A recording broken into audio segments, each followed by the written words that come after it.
Welcome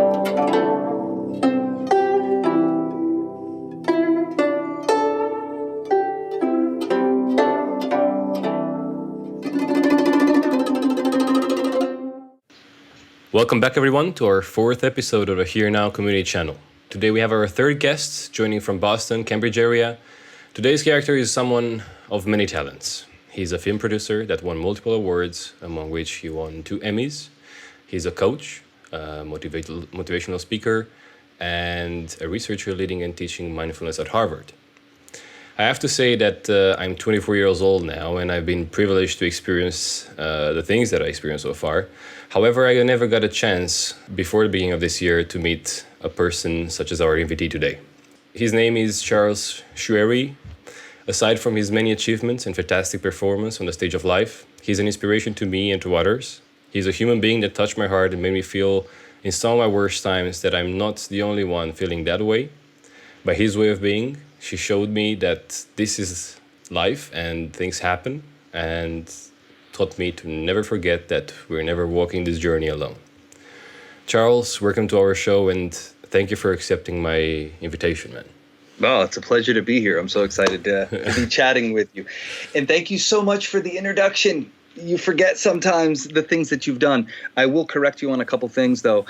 I was only nominated for those Emmys, and that still hurts. And they were regional, but it was still a thing. It was still a thing, and it still hurts. But how long ago was that? That was like over 10 years ago. Okay. I was still, I've lived a few different lives, just depending on when you catch me in my timeline. And that was that was a big part of what my life was. But I'm still very much involved in content creation. It was just an expression of my creative work that just so happened to be recognized, which is really good. Is that the one, for example, that you've done that video I'm tired about? Yeah, that was one of the 2 that were nominated for an Emmy. It was a short film about mental health and an attempt at, just to shed light on suicide.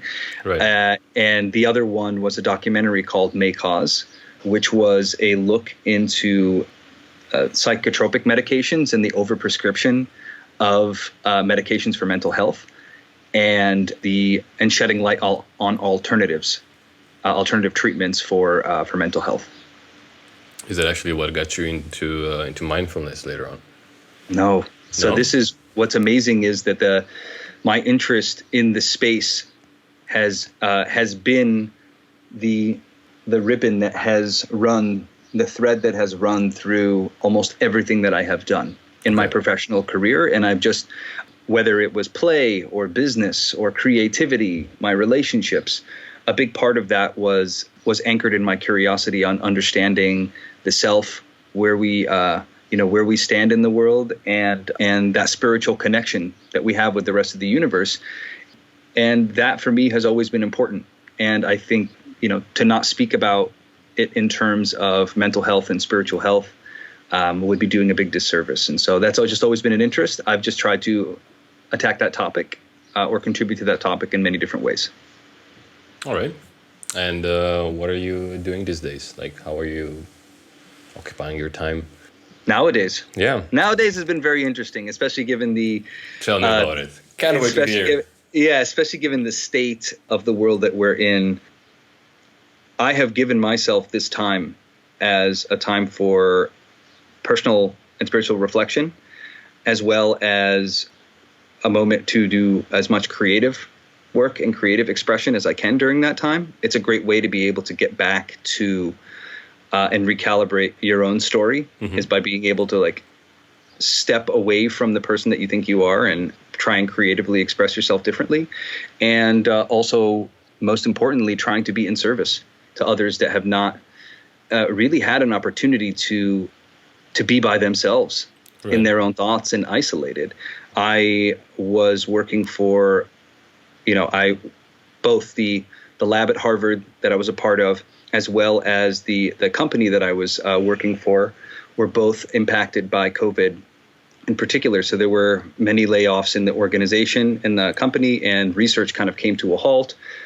But I think listening to how you feel when those things arise becomes so important, because the moment I felt feelings of like relief and time, then I immediately viewed those things as a gift, regardless of what, how you might experience it as they're happening, or looking at things in retrospect. And so I've been taking this time as a gift to see how I can best contribute both to, people's mental well-being, trying to support, in terms of volunteer work, and then also like being on the streets and supporting the social issues around racial injustice that's happening right now in the U.S. So this has been a good time to just be me.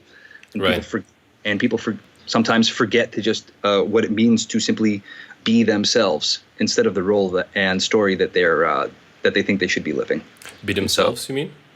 Yeah. What do you mean by that? Well, I mean, I spent a lot of time in my professional career following this ego construct of who I needed to be, or what my definition of success was, and the need to constantly be hustling, the need to be constantly being validated by what my achievements have been, and you start to create this character that you're ultimately living out instead of the person that you actually are. And any type of dissonance that you might be experiencing, or resistance that you're experiencing more times than not, is a conflict between the person that you are and the person that you think you need to be. And we spend way more time living in the space of what we think we need to be, and forgetting and taking a moment to actually just be. And I think that a good chunk of the world has been thrown into that right now, and are waking up to themselves, or feel like, if I can't tell you how many people that I've talked to and worked with that may have lost their jobs or became isolated, all have this conversation where they would say, I felt this weird sense of relief. Like there was something in their mind that they weren't happy to begin with. I'm a firm believer that if there are any internal issues or resistance that you are not addressing, the universe finds a way to externalize that. Yeah, to bring it back up. And throw it in your face for you to have to deal with it. And so there have been many people that has come to the forefront, where as they are letting go of that story, they're rediscovering themselves and what they need to be doing. So I could see this being a blessing in disguise, as long as we're able to stay healthy and keep a positive mindset, and contribute as best as we can, both to yourself and to your community. I think that this can be a pretty valuable time that we might never get again. Absolutely, yeah. That's how I've been spending my time. Sounds like a proper way to do it, right? I mean, yeah. How have you been spending your time? Well, I have to say that it wasn't easy for me as well. Like, for example, in the beginning, I remember I almost got stuck in Norway when everything happened. So I was taking that break. I think you remember, because I was in Norway when we were having the course together. Yeah. I was in Norway, and I was there from the 27th until the 16th, 27th of February till the 16th of March. And in Norway, it was basically nothing happening. And then once I was there, everything, began. Right. And it was a bit like, okay, this is starting, and I didn't know necessarily how to feel about it. I just kept doing my thing. And the thing is that when I came back to Amsterdam, first of all, I didn't know if I can go back to Amsterdam, because the situation escalated so much that everything kind of like closed off. So everybody was supposed, who was a tourist, was obliged to leave the country and go back to their home country. So basically I had to go back to Amsterdam. And when I got to Amsterdam, the second day my workplace was closed. And that was quite, like, okay, what is going to happen now? I wasn't kind of like ready to face this. It was a bit scary in the beginning, especially that I didn't necessarily see the situation coming. However, in the beginning of April, after I took, let's say, 2 weeks to digest the whole situation, in the beginning of April, I started a charity project, the Here Now community, basically. That's how podcast got the name as well. we basically, together with my school here, we decided to cook meals for people that, let's say, that are basically most affected by this crisis. People cannot afford food because they don't have a job, and we prepare meals for this kind of people for like 2 months and a half until everything opened back again. Yeah. And basically, as you said, how to put myself best in service. That was actually also my thought, because I was like, nobody is doing anything. I mean, there were some people that were doing almost the same thing as well, or doing the same thing. But I was like feeling, okay, I think it's also my responsibility to take some action, I mean, I'm also part of this. I'm also experiencing this, as long as, in a way, I have a positive mindset and I'm, let's say, mentally capable of doing this kind of things, it would be a pity not to do it. So I did this, and eventually my job didn't have any layoffs, but I resigned myself because I burnt out. It was quite a bit of a hassle there with working. And then I started this podcast, basically, trying to bring people together and tell stories, and kind of like have a together time during this time of crisis, and maybe not only. Yeah, it was yeah. I was going to say that's a perfect example of here and now. Right, like doing some creative work. Even the situation. Here is also, it had its peaks. When it wasn't that pleasant and it wasn't that bright. However, we could still do things, and that allowed us to do also this kind of volunteer work, and basically do our thing responsibly and help others as well. Yeah. I do want to note to your listeners about how we know one another. Oh, that's a good one. In a little bit more detail, because both of us were a part of a transformative leadership and life coaching course together. And so I think out of all the people that I would consider friends and colleagues, you are among the select few that really know me. And because every week we would in essence be bearing our souls, and whether it would be to one another or an audience to each other. Right. And so I think having that relationship really, really paints the picture for you. And you and I have just had such amazing conversations, both because the beauty, we were talking about this earlier about transpersonal psychology in general, is especially as a coach, like if you take a step away from the pedestal on trying to, to fill this role, to be somebody, to try and even when I say to be in service, that sometimes being in service is being available to allow others to help you. And I think that gets missed sometimes. And so the fact is that one of the most important things that I learned in our interactions and in that coaching process, it's a two-way street. When you are experiencing and going through something, I am identifying that. Like what comes up for you is likely coming up for me as well. Right. And recognizing that it is a mutual experience that we are having, but the role of the coach is simply to create the space for that, to allow for the expression to take place from you, and vice versa. So I think that was a very, we have these experiences, we're like, whoa, there's so much that we have in common. Well, because of the nature of the work that we've done, we are finding balance within one another. And so That's so true. And that was all happening in the middle of COVID. Yes. In the middle of layoffs, in the middle of all this, taking place. And so I just find our experience together and how we've met, and, the work that we've put in together to just, be very interesting and happening at a very interesting time in the world. And so I just wanted to speak to that a little bit, just in case people I cannot remember the exact number, but there were so many times when either we were coaching one another or we were, let's say, were listening to our coaching sessions. For sure. And I had so many moments when you were being coached, for example, that I was literally behind the mic, I was just like crying. I was like, man, this guy is just tearing me apart. You were like in a way saying and putting in words everything that I was in a way unable to put in words. I could relate so much to what you were feeling, but yet I was still in a way incapable of putting that in words. And when you did that, it was like breaking off the chains, and I could finally in a way be also free and speak about that, and seeing you going through this was I think that's in a way where also our connection happened.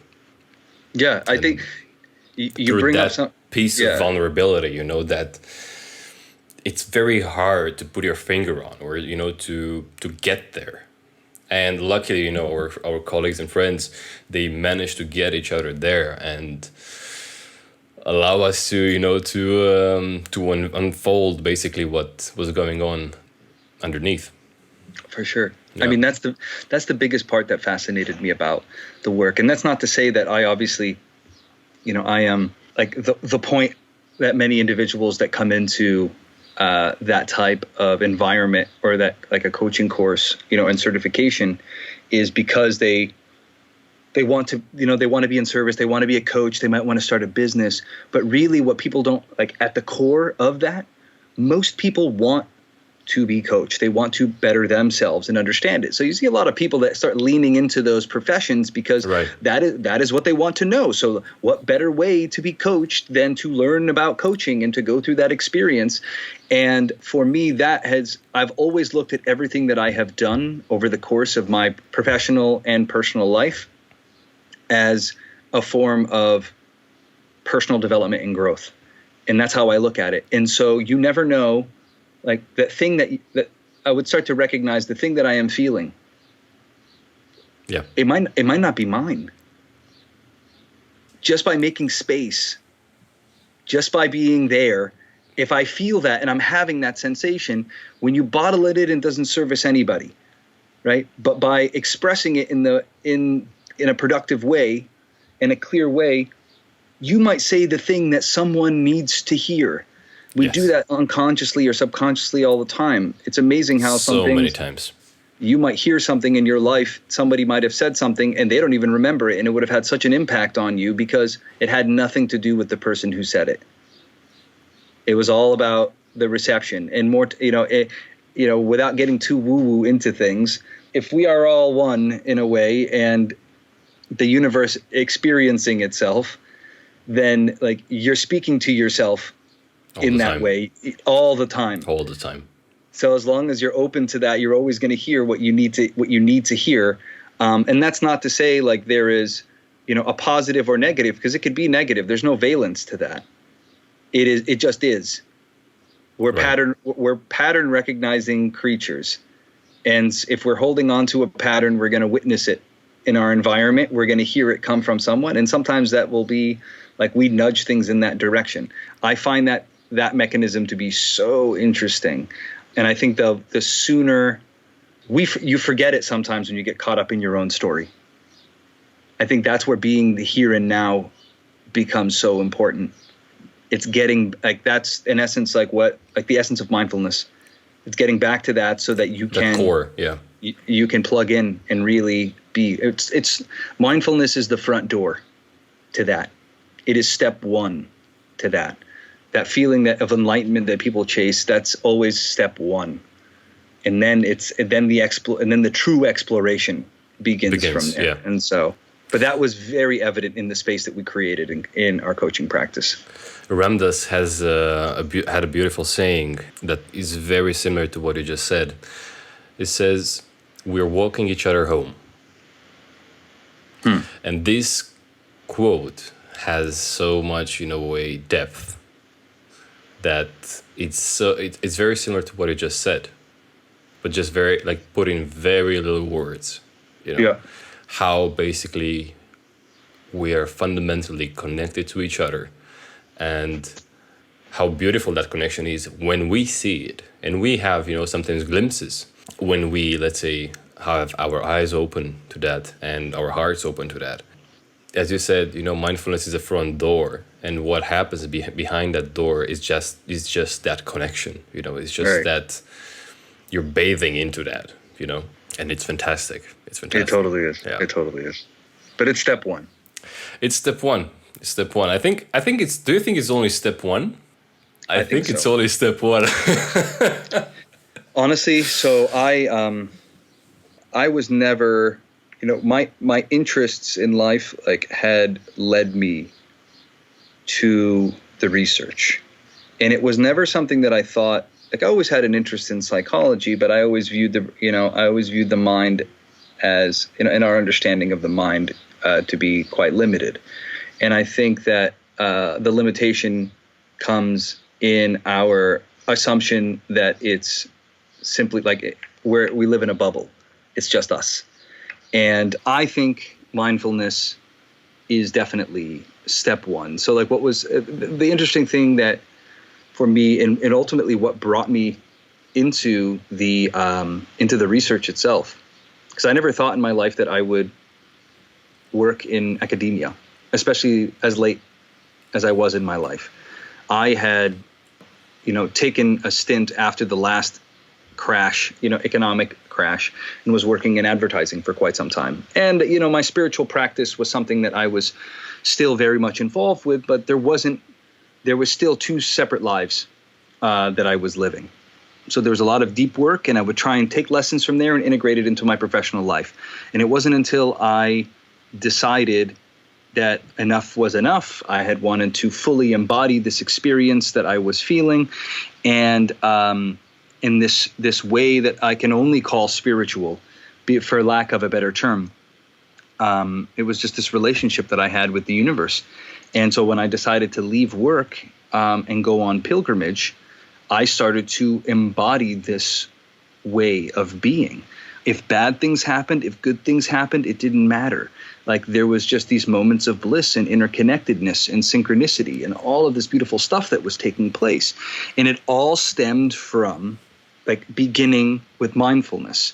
And it was a walking meditation. So I had walked the Camino de Santiago, which was about 500. I had walked over 570 miles. It was starting in the south of France in Saint-Jean-Pied-de-Port, and just walked across Spain until I reached Santiago, and then further until I reached the end of the world in Finisterre, till the Atlantic. And I have enough stories in that experience that I could fill a couple of podcast episodes. But the important thing was I had this experience and a way of being that came from that. And I wanted to continue to investigate. And that led me to discovering the research. And in activating that way of being, I pretty much emailed a Harvard professor and said, "Hey, I'm a big fan of your work. Here's why I think it's important. I'd love to talk to you. Actually, screw it. I'd love to be a part of your lab." That didn't come from a place of thought or emotion. That stemmed from that walking meditation. It stemmed from that state of mindfulness. I felt called to it, to do that, compelled to do that. It felt like gravity. And from that, I got accepted. And as I started to do the research and had the privilege of meeting some of the greatest researchers in the field, John Kabat-Zinn. I worked under Ellen Langer. I started meeting neuroscientists who were studying enlightenment, all these people that were doing the same thing. And every single one of them had this same little bit of insight that they provided me. Because I would ask them these questions, and they're like, all of this stuff here, providing the practical, doing all this is all a gateway. This is a gateway drug. Because once people become mindful and realize, oh my God, they recognize what they're swimming in. Imagine being a fish your whole life and not knowing water exists. Then you discover the water, and what you're swimming in. That is the doorway to understanding what we think consciousness is as a whole. I know I use the C word. It's very frowned upon, in the scientific community, but it starts with becoming. It starts with here and now. And then any movement forward that stems from where you are, almost feels like you are in this great dance, with the universe. And quite frankly, like, as a human being, you are still maintaining this vantage point. Like, I still have my eyes. I still wake up in the morning and there's this mechanism that creates my identity for me. And so the point is to step away. Like, once you remove that, I don't want to like drop names, but like someone that is very high up, like in the mindfulness spaces, like I asked him this question, around mindfulness and, what he thinks and about the eye. And he's like, look, your identity is a thing that sits on top of a greater consciousness. And this is like him speaking to me like candidly. He's like, there's a research, like, this is what my personal experience was. So everyone's had, my point to this is, I had this visceral experience that led me to bigger questions, that led me to the research. The research can only tell so much of a story. And you can only, the story is telling the data. Where the disconnect is there is a human experience that is taking place that is much grander. And then we end up, like, some people will spend their entire careers trying to find the data to tell that story. So I've had this personal experience. Mindfulness were the feet that I was standing upon. That was the starting point for me. It was the place to begin. And then any forward motion and connection was a part of that greater expression of what the universe is. Enlightenment is nothing special.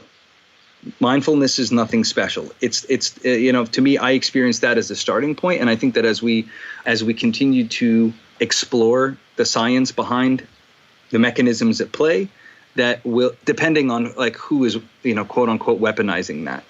Which I'm curious of something, because you mentioned, for example, the way we manage to rationalize this idea through research, for example. Do you think, for example, let's consider that mindfulness is step one, so basically the here and now. So the gateway, basically. Yeah. Mm-hmm. My first question is, do you think there's a step two? Or step one is the only step? Well, step one gets us there. So it's very funny that you say that, because I think that once you reach, I'll say that there is only it's step one. And once you cross into step one, there are no more steps. The reason That's of what steps. I meant. That's what I meant. The notion of steps is gone. The notion of steps is gone. Yeah. The process exists, and that's what I find so fascinating by it. And that takes me to the second question. If, for instance, we, let's say, have so many research labs, and we research mindfulness and different ways of experiencing our lives, and our consciousness and consciousness itself, do you think, is it fair to say that science might not be able to touch the after of the first step? You know what I mean? Because the after of the first step is something that cannot be named, is not tangible. It's not something measurable, I think, at least. That's in my opinion. I'm curious what you think about this. So I think that there is an unfair us versus, when, depending on the language that you're using, whether you're leaning into Eastern philosophies, you're leaning into the New Age stuff, the woo-woo, the psychology and neuroscience behind it, I feel that it's very unfair to take a stance that is us versus them on either side. There's a fanatic, the point, you mean science versus philosophy? Yes, or taking that stance. I do believe there is such a thing as scientism, which is the fanatic leaning into the notion of science. Mm-hmm, mm-hmm. What was so beautiful for me as a non-academic stepping into the academic space and becoming versed is science is we're all scientists, we're all philosophers, we're all artists in the sense. The importance of science and why I think science is so on point and necessary is because it is creating critical thinking. You need to be thinking critically. If you ask my favorite conversations in Cambridge would be with mathematicians and scientists. Why? Because to them, they're not leaning into opinions. Opinions are, are like assholes. Everybody has one. For them, what they will say is so they'll ask them, well, what's this? What's the answer to this? The response will be, Well, first it depends. The data shows this, and we don't have enough information. I think a pure scientist is going to make a hypothesis, right? Or based on, they'll create a hypothesis, they'll collect data, they'll come up with some kind of, conclusion to relate, and we'll say further study is necessary. Knowledge as you think it is in motion. There is a huge, there's a replication crisis in psychology right now, where old studies that have been put out, the data that has been collected by those studies, you would go back and try and replicate some of those old studies, and you're unable to make the change. Now, a conspiracy, for me, my conspiracy theory, fun side of that is going to say, well, because reality is changing and the data is changing, right? All of these things will take place. But the issue is, this is where storytelling is so important. There is more science done that you will never hear about. It's like black box, studies that the research is done. It doesn't tell the story that fulfills what that researcher wants for their own personal gains, and it gets thrown in a cabinet. So I think that the scientific method is incredibly important, because you do not want to simply attach to the note to what you want the outcome to be. In the purest sense, I believe mindfulness, I'm studying mindfulness as a science. Science is mindfulness. It's being able to witness what is and examine what is and be with that and try and create novelty from that. The main tenets of mindfulness is novelty seeking. It's to seek something new in what you are witnessing. Collect the data, try and find ways. So science is still going to be very important. It's irrelevant on, what, if we'll ever be able to know. That's why I find that unfair. I think that there are certain fields that might become outdated, the same way alchemy is no longer, a thing that is widespread. But the language will change. Religion, in my opinion, was a technology, at the time. Ritual and the spiritual ritual was a technology. It was the language we were using to describe a process, to describe what was out there. As we evolve as a society and as we learn more, that language will also change. That doesn't mean to discount what was previously learned. I think it's to step away from, be bilingual, be trilingual. If I'm listening to someone that's describing a religious experience, I'm not going to shun that, because me as a scientist, as a quote unquote scientist, is going to say, well, that can't be true because the facts state this. You wouldn't do that. A true scientist is going to observe what this person is saying and collect and lean back into the data. Yeah, right. Yeah. And so I think that science is more important now more than ever, because it's a lot, having that type of critical mindset just keeps us away from getting our hearts broken. It's keeping us open to the possibility that everything is probably wrong. So basically it triggers creativity and curiosity. For sure. And as science progresses, what we knew may no longer continue to be true. And that's the beauty of it. That's the importance of it. I like the parallel that you made between science and especially religion, for example, which it can be also, instead of religion, can be philosophy as well. Mm-hmm. And the parallels between them. I think that is a very neutral perspective that regards our evolution nowadays so much than ever before. For sure. It gives us a platform where we can be more flexible in our thinking, and more, triggered to understand, first of all, what we are surrounded by and what we are made of and who we are. And it's a platform of trigger and curiosity. Science has not been able to find, if you speak to any neuroscientist, they don't know where does our quote unquote consciousness reside? Is it even a thing? Does it even exist? We don't know. So there is a visceral human experience that is taking place. So the gap here is, I am having this experience, and I might lean to science for answers. The role of science is to continue to discover and continue to learn and ask those questions. Not to say that because we don't have the answers, it doesn't make something false. Because even then, it still requires even after something is like a theory has been created, there will things that can come along that can undermine that. And so just the role of science is to try and give us the best understanding with the data that we have, and still to maintain a certain level of curiosity and objectivity in that experience. There's sometimes, like, obviously, like, we're humans. I've had subjective experience that's guided my process. But as a scientist, right, and keeping in mind that way of thinking, it's prevented me from falling into traps, and has kept me curious and created new and further discoveries. It didn't allow you to settle, basically, into an ideology or an idea. And to be disappointed. Like, I'm not trying to be disappointed. When I went on my quest for truth, for capital T truth, and there are many different, like, truths, lowercase truths. And so being that capital T truth is not something that I can hold in my hand. I'm not looking for an answer. I'm looking for a process. Like, I was in search of a process, because things will change. It's evident. Anything that I discover right now, any knowledge that I have right now, anything like, and that was the biggest lesson I learned being involved with Harvard and MIT, is to see how the sausage was made. It's to see how the knowledge is made.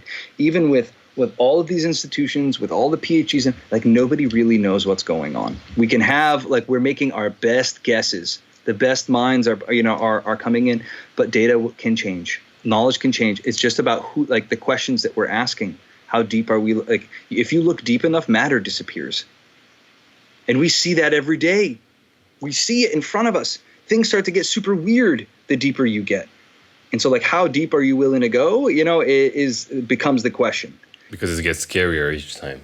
Right. And so, but I see I see science to still be incredibly important. Obviously, like, there is a need for it in terms of, like, the hard, like, practical application towards technology and whatnot. But I'm more so speaking in terms of answering the larger questions that we have as a human being, like just the bigger questions in general. Why are we here? There might not be an answer to that, but but I think the fact that we ask that question, I think, is indicative of something else. It's a step forward. Yeah. But how did you deal with this? Like, how did you, let's say, deal with yourself and this question? Mm-hmm. How did these questions influence Charles, the person? I mean, that's a great question. That's a big question. The short answer is, like, I'm still alive, which means that there is no definitive answer to that. It is a process that I know that I will probably continue to go through until the day that I die. But to quote my Ellen Langer, who I had the privilege of working under, she has this saying. It was in the context of mindfulness or the pursuit of knowledge in general, decision making in general, like the people that are really asking these questions. She would say that there's 3 types of people in this world. You have a person who doesn't read the New Yorker, a person who reads the New Yorker, and a person that doesn't read the New Yorker anymore. And that first person and third person look exactly the same. There are so many times in our life that, like, you will go down these deep spiritual pursuits to come right back where we started, to live a simple life and just be. Right. And there are so many people that I have met. I call them naturals. They're just doing it because they don't question. They're in a state of being. For me, the questions created an impulse. It was an itch that needed to be scratched. So I can sit and dig and dive as deep as possible to what? To get back to the being. Where you started, basically. So by getting back to where you started. So ultimately, so I have received less answers than anything, because ultimately in my mind, like, there are no answers. The concept of an answer is a construct, for me, for humans in general. Like, there needs to be, like, there's an answer there's an expectation, there's an answer that exists out there. All there is the question. And I think what this path has done for me was just giving me questions that are so much fun. It's just giving me this opportunity to view the world in such a way, whether it's true or not. It's just beautiful, man. And because otherwise I'm bored. And and when you have this feeling of boredom, you need to, like, you can't sit in that. You need to act in that. I've had the opportunity to be successful, like, not that I was a millionaire, but to be successful in my own right, like to achieve, you work for a great organization, to help build a company, to make a lot of money, to have all the things that you would want in this world. I'm privileged that I had that opportunity, but the feeling would still be there, right? If you're still feeling like there's something that needs to be itched, you need to move that, that's gravity pulling you. Those the questions, pulling you. And so for me, it was not, I was saying earlier, at the time, it was a pursuit of truth. What I really discovered was what that means is it's a pursuit of peace. To not have to have that question, to get back to just being me and just doing, to eventually be able to just get out of your own way and to not have to read the New Yorker anymore. You end up with that experience, like, to truly be enlightened, like, that is to not seek it, is to not continuously be, like, to go down this rabbit hole of study and self-help, is to be yourself, like, to be here and now and to sit with that. And the best part about that is, again, that's the damn starting point. Back to where we started. I walked the entire Camino de Santiago. And when I reached the end, I met this woman. We were sitting down at the end of the world, and she just drops this bomb on me. And she goes, hey, like, I'm sitting there like, I made it. I made this accomplishment. And she goes, great, now your Camino begins. Ooh. Like, now you start. Like, what the do you do? Excuse my French. Like, excuse me. You can bleep that. Like, but like, what do you do with that information? It was such a hit that I kept walking. I still consider myself a pilgrim. I am still, like, on this journey because it's a mindset. This forward mindset. And would you also agree that this is also like a natural way of just being? Look, what do you mean? Like, for example, like the everyday life, just being there, just doing your thing, and just simplifying everything that is going on in your life. I think that the pie in the sky is for things to just be so simple. Exactly. Yeah. It's just to be simple. We are, as we grow and have experience and pick up trauma, and there are things that, there are burdens that we carry that we don't know that we carry through our lives. There are good and bad habits and ways of being that are stored within us in order to help us survive. This is what our learnings are.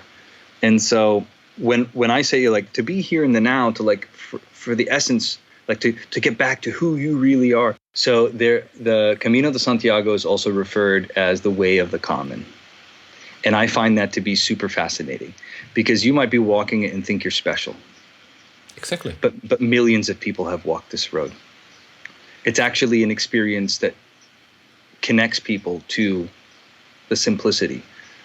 There's a word that's used which is altrea, which just means onward. Like, it's just this idea of, like, it's as simple as that. Just to keep moving forward and to keep progressing. I think that what I was saying before was we start to pick up things along the way. We start picking up rocks along the way. Traumas, experiences, successes, things where we start holding on to, like, these parts that we think make us us. Until we drop them back. Until things get real heavy, right? Until that's not working anymore. Right. And so the simplicity is to let go of the weight, the extra weight that we are carrying, and to truly listen. Listening is so important, and I refer to it as, like, you're not listening with your ears. It's something that in my personal experience is the best way, I think, that I can describe. In my personal experience on this, it's not something that is felt as an emotion. It's not something that is thought of. Your thoughts and your emotions are not you. Okay, it's something that is, your emotions are a signal for you to pay attention to something. It's a physiological signal. Your thoughts are very much influenced by those physiological, like, I'm feeling this feeling, right, in my heart. Is that I don't know what it is. If you treat it negatively, like, wow, it's anxiety. If I'm treating it positively, like, oh, okay, like, it's go juice. It's I'm excited, depending on what your mindset is. But at the core, like, those are signals, biological and, like, mental, like, signals. The moments in my life that have felt the most spiritual have been the moments where it was never a decision. It was never a decision I made. There couldn't be any other choice. I refer to it, it's gravity. I am compelled. I am compelled to do it the same way like I am breathing. The same way a river flows forward. There is no question in the mix. So if you are very much aligned with who you are, truly who you are, and you become open and truly listen to what that is without having any judgment, then following that gravity is the simplest thing we can do. It's when we start doubting those past traumas, the story that we attach ourselves to will sometimes prevent us from really listening because it's not in line with who we think we need to be. We can't put that down. And that's when we start getting resistance. That's when things start to break, right? That's when we start getting flung in situations where like we need to get back to who we are. It's not always about you. As you said in the beginning, it's a dance. So you never know how much the dance ends and starts again. Yeah. So until it ends, you may not go back to yourself per se. Exactly. It's not about the self. It's not about the self. Yeah. You can hope for that, but it's not about that. I'll share like a really short story. This happened on the Camino. It was my last day, and I have some very powerful stories to really like to illustrate this, but this was the simplest. It was my last day of walking to finish there, to reach the end of the world. It's 7 kilometers left. I'm done emotionally, physically. It's a hot day. All I want to do is make it to the end and jump in the water. And I'm thinking about like, wow, what am I going to do when it ends? All of these different things were swirling around and I'm so hyper emotional, but all I can think about is one foot in front of the other. It's physical pain, right? I'm exhausted. And this car, like I'm walking on a road and I'm coming around this corner and this car is coming and beeps at me. And I'm thinking maybe I'm walking in the road and I like am immediately triggered and frustrated. Like I just need to move forward. Like this guy's almost like going to hit me. Like I'm having this negative reaction. And I look over at the car to almost swear at the person. And it's this family. And they're looking at me and they're like, go man, keep going. They're honking their horn in supporting. That's so beautiful. And I just start crying. I just start letting go, of all of this stuff. Like it was like I started weeping, both in the disappointment in my initial reaction, right? But in just like the support, like I'm almost there, like this is the universe like calling out to me. I guarantee right now, if I go find that family, they would have no idea what they did for me. They would have no idea that I'm telling this story to you right now. The biggest lesson I got from that, and I started to recognize it over the course of my entire time on the Camino and before and after, is you never know how much a part of someone else's miracle you are. You might not know it. It's not about you. And sometimes just doing that thing that you are compelled to do, listening to the excitement of it, like really understanding what that feeling is so important. We never give ourselves that opportunity. The excitement that comes from being in alignment, you might never get to where you think you need to be going because along the way, you did something that totally contributed to the collective consciousness in a different way, that totally became a miracle for someone else. And I always try and remember that when things seemingly fail for me. Or you didn't get that job. Well, guess what? Like someone else's miracle has been fulfilled. Like I didn't get to this or that. Like it's very easy to make it about us and to try and be the hero of our own story. It's so like we have no choice. And don't get me wrong, like it's required in the material realm, but like having this relationship with the universe just is so much more rewarding. You just don't know like what can come from it. Anything that I ever planned in my life is pale in comparison, right, to the way things emerged on their own in the sense of awe that has come from it. Because every time I had this like best laid plans of mice and men, like it's any plans that you think you have, like the things that I've like strategically planned out, like we're going to do this, all that stuff. Like Mike Tyson has a saying, everyone has a plan until they get punched in the face. Like you think that there's a way things need to be. But the true essence of mindfulness is to be open to life and to the experience, regardless in what shape or form it is. Be open to abundance, and regardless in what shape or form that's going to come. Because who knows? My imagination is, I think it's great. It's not as great as, the ability to, to create 10 billion human beings in an entire planet into this. And I don't mean that in terms of God. I just mean at the complexity that this organism that is our planet is. So I don't who am I? And so that to me is so beautiful of a lesson. And whenever I feel really, crummy and low, it's just recognizing that hey, I might be sitting and depressed in my bed right now. 2 days, 3 days go by. That one day I decide to go take a walk. I might interact with somebody and make their life. I don't know. And so just try and keep it simple. This is where not reading the New Yorker kind of comes in, I guess. I am literally out of words. I mean, the passion with which you said this, it's fascinating. It's true, and it's natural, and it's beautiful, and it's enchanting. It doesn't feel like anything that I've read. It's not, these are things that exactly being open to living. I always considered myself try and tell people, oh yeah, I'm a storyteller. I don't want to be a storyteller, someone who just only tells stories, even though that anyone who knows me, all of my friends know, I have a story for everything. I think what's important is to be a story liver, to actually understand that you are both discovering and creating simultaneously in this process. Yeah. And to not be overly attached to either. And we have, we're the pen and the paper. It's insane. And that excites me. It excites me. And what's even more exciting is experimenting and discovering meaning in that. There's so much fun when you try and create positive meaning in the experience that you have. It's reflection, basically, right? Yeah. I mean, it's even the mindset. Mindfulness. Yeah, it's even the mindset that you have coming into your experience. If I, to again throw the Camino on, there are people that I met who were that was a great walk, or ugh, that was miserable, or oh, that was this. There is a saying we all walk the same road, but we walk a different way. There is a way and a pace and an understanding that we have, and that very much influences. That influences how the story unfolds.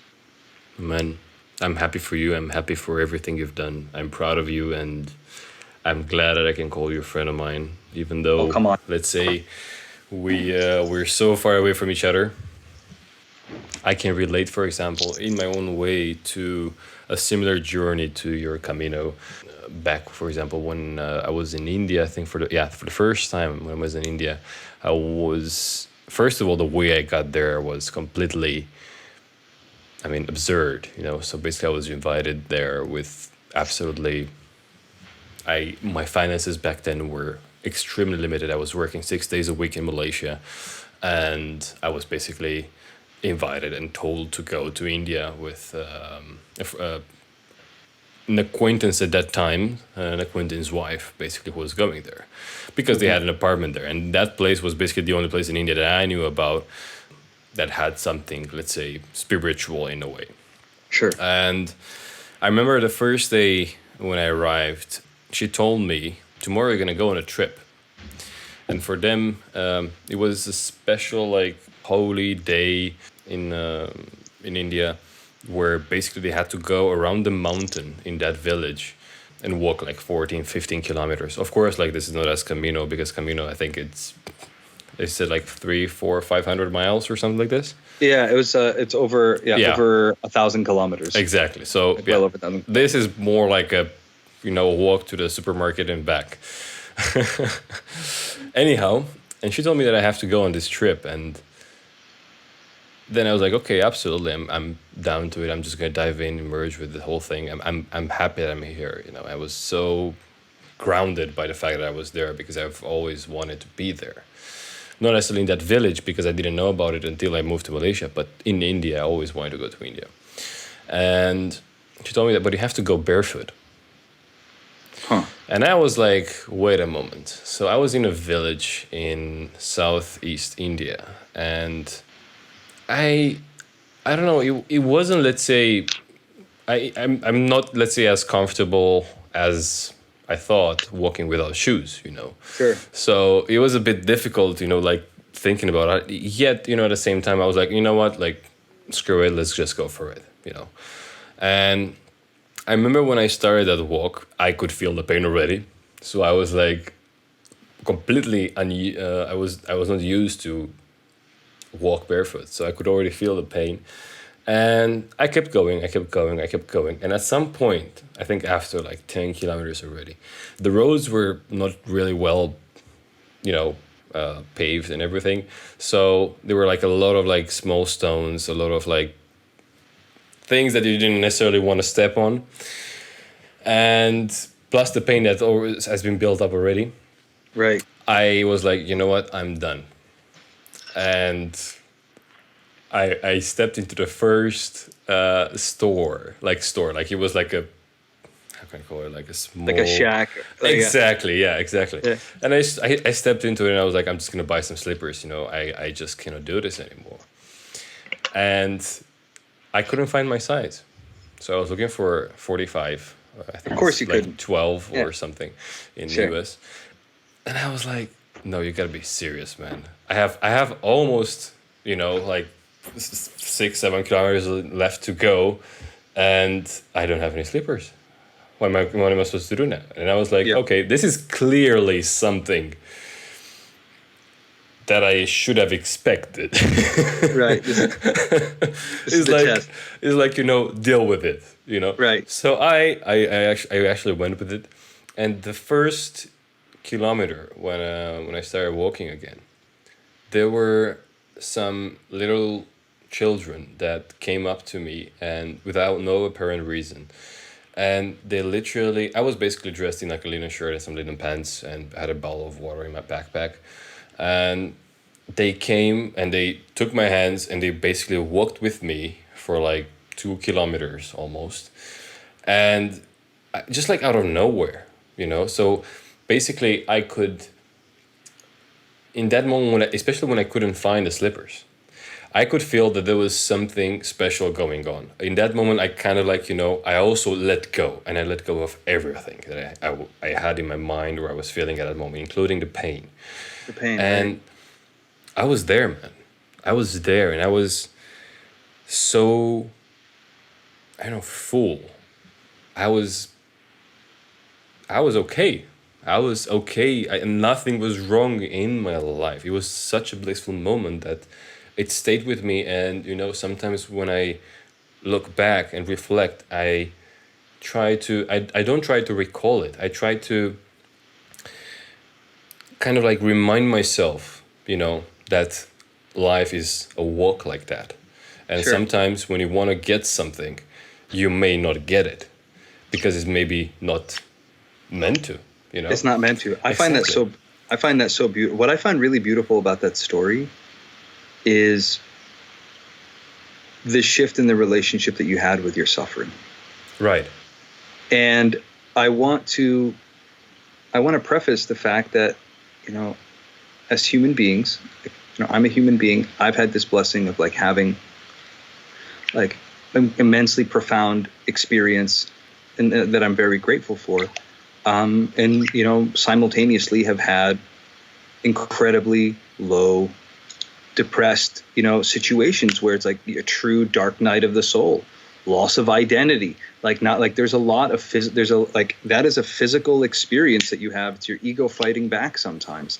And like we all have that experience. I still have that experience, but it's the relationship that you have with your suffering and how attached you are to that suffering that is truly color and change things. Right. So like, you know, and there are many people that they feel like they deserve suffering.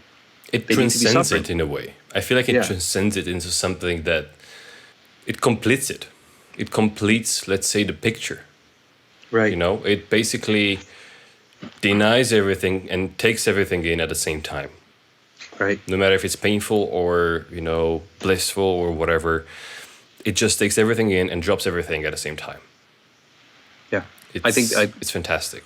And I think one of the biggest issues with like positive psychology in general, or like the new age movement, is this constant push for us to be happy, you know, and like when that happens, like it's toxic positivity.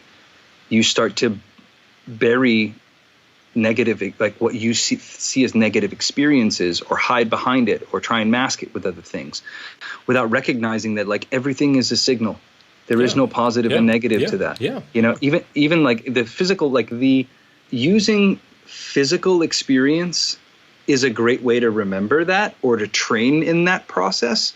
Like if your feet, you know, are hurting, and you are so caught up in like I am in pain versus I am experiencing the sensation of pain in my feet. When you identify with your pain, then you become miserable. And what am I doing here? And you try and find a way out.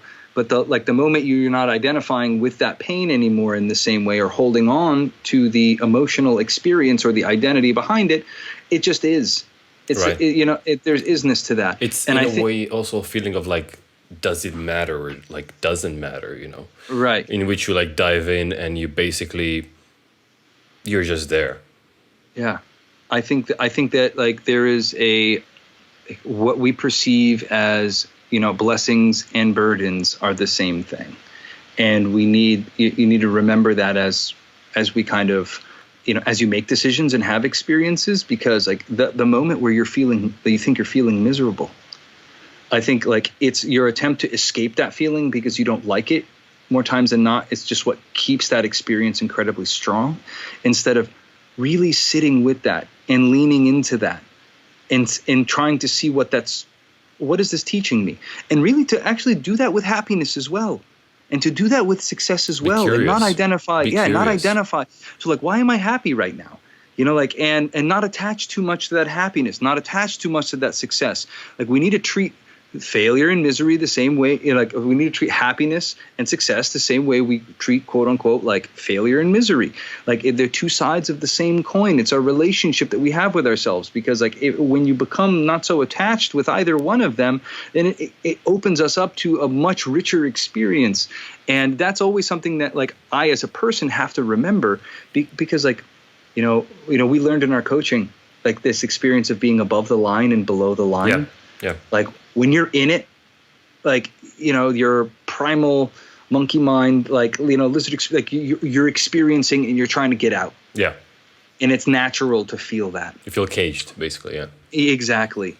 But it's freeing to be able to like separate yourself and recognizing like I'm not my thoughts, I'm not my emotions. Like this will pass. Let things like feel things through, and like this is where the practice of gratitude I think becomes incredibly important, and bringing that into your life, because then kind of adds that internal the energy, and I don't mean like woo woo energy, but it adds like it adds a good perspective and energy to it. It gives the power to let it go easier, I think. Because you just allow everything to happen. You just also allow everything to leave. Yeah. Yeah. Charles, I have no words to thank you, man, for the conversation today. No, I appreciate the invitation for a casual conversation about life, the universe, and everything. I think that should have been the title, you know. Yeah. It's Hitchhiker's Guide, man. And really, man, your story is one of a kind, and thank you for allowing me to dive in a little bit deeper and get to know you a little bit better and see all these wonderful things you've been through and what you learned, of course. And sharing this with us has been fantastic, and I'm really grateful for that. I appreciate you, because during these crazy times, you know, it's like I'm just a person. You know, and it's not trying to identify, like I'm not trying to identify it with anything. Like while I might be able to like coach others or create content or, you know, work, you know, for businesses and provide value in different ways, that has nothing to do with like, you know, with who I am and the experience that we have. And I think that's the amazing thing about your show right now, is the reminder that, you know, my own self-development, right, is like more times than not, like is attached to kind of this narrative, this life that I have. And you've, in a true transpersonal sense, you gave me an opportunity to feel that and get back to that passion. So I do appreciate that from you as well. I'm really happy I got to do that. Yeah. Thank you for allowing me to do it, by the way. Yeah, of course. By the way, I have a question for you. I have, I think this is the last question. How can people find you? Oh, that is a great question. It's a great question. So my website, as it stands right now, is theimprobable.com. I am Mr. Improbable across all social media. So Facebook, Instagram, TikTok, if that's your thing. But, there's links in there to certain articles and work. And if you just want to connect with me, like, I want to preface the fact that, like, we're going through crazy times right now. And I want to be in service both to myself and to anyone that's listening. And if you just want to talk or, have a experience, like a personal conversation, whether or a professional conversation, it doesn't matter. Like, don't hesitate to reach out to me. Anyone that's listening to your show, I feel are like the people that I want to talk to anyways. And so I'd be more than happy to be in service to that. And who knows, you might be a part of my miracle. Like you might be doing me the service. So you never know. Yeah, that's exactly it. Thank you again, Charles. I hope I will see you for another episode. I know we talked about this. I'm down. I'm down. I love to talk. So I'm Great. down. Yeah. So thank you once again. We'll wrap up now. This was your host, Dragos. Thank you for tuning in today. Next time, we will be talking to a guest who will join us from Montreal, Canada. He's an entrepreneur with a golden heart. His company's activity levitates around the media field, where he's a professional videographer and photographer. If you've enjoyed this podcast, feel free to give us feedback, subscribe, and follow. Until next time, goodbye.